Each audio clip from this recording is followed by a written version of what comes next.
Hello friends, welcome to engineering tutorial. In the previous video we discussed about the XOR gate, the basic operation of XOR gate. We discussed the output expression, the schematic symbol and the input output relationship through the truth table. So in today's video we are going to discuss about the Xnor gate or the exclusive NOR gate. So from the name itself you can make out that it is a modification of the XOR gate. It is derived from the XOR gate. Okay, so let's say we take an Xnor gate block. Okay, and we give two inputs A and B. So the output will be Y, the output of the Xnor gate. Now this output Y of the Xnor gate, it is written as A XOR B complement. Okay, it is the complement of the output of the XOR gate. So you can say that the Xnor gate, okay, the Xnor gate, it is an XOR gate combined with a NOT gate or inverter. So when you combine an Xnor gate with a NOT gate, you will get the Xnor gate. Okay, it is also written in this way, the expression.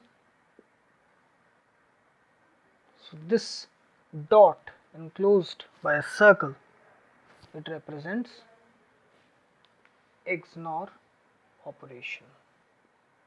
Xnor operation. So the Xnor gate is basically a XOR gate combined with a NOT gate or inverter. It is derived from the XOR gate. It is a modification of the XOR gate. So let us see how the Xnor gate is designed.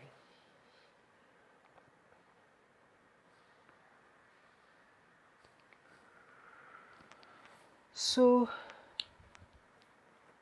first is the XOR gate. This is the XOR gate with the two inputs, and this is the output A XOR B.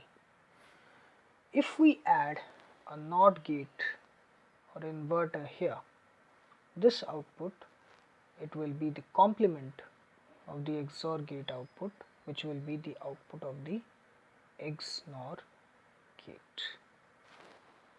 Okay, so the XOR gate with the NOT gate or the inverter gives Xnor.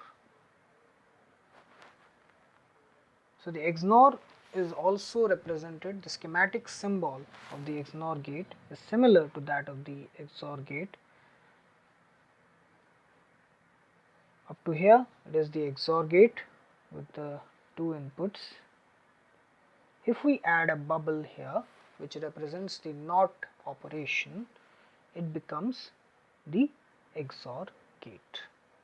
Okay, A plus XOR B, A XOR B complement or A Xnor B.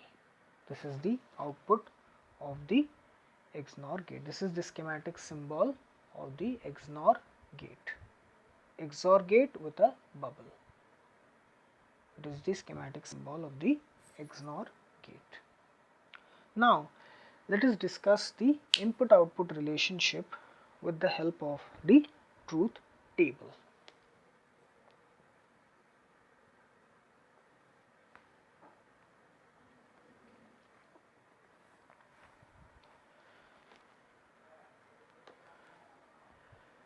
Okay, there are two inputs A and B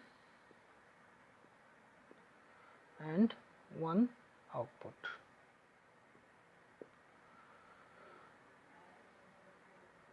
So there are two inputs A and B, and here let us include another output, that is the XOR gate output. Okay, A XOR B. Because the XNOR gate is derived from the XOR gate, which is the complemented version of the XOR gate output, I am including this XOR gate output. So this is the output of the XNOR gate, which is the complement of the output of the XOR gate, the complement of this value. This is the XNOR gate output which we are interested in. So as there are two inputs, there are four input combinations possible: 0, 0, 0, 1, 1, 0, 1, 1. Now, in the XOR gate operation, in that video we studied that in case of an XOR gate, when both the inputs A and B, in case of a two input XOR gate, when both the inputs are of equal value, when both the inputs are same, that is in case of 0, 0 and 1, 1, when both the inputs are same, the output of the XOR gate is 0. The output of the XOR gate is 0. So in this case 0, 0 and 1, 1, when both the inputs are of same nature, the output of the XOR gate will be 0 or low, logic low. 0 represents logic low, 1 represents logic high. And when the inputs are different, when they are unequal, when they are not of the same nature, that is one is high, one is low, other one is high, or one is high, other one is low, in that case the output will be high or logic 1 for XOR gate. So the XNOR gate is the complement of the XOR gate, isn't it? The XNOR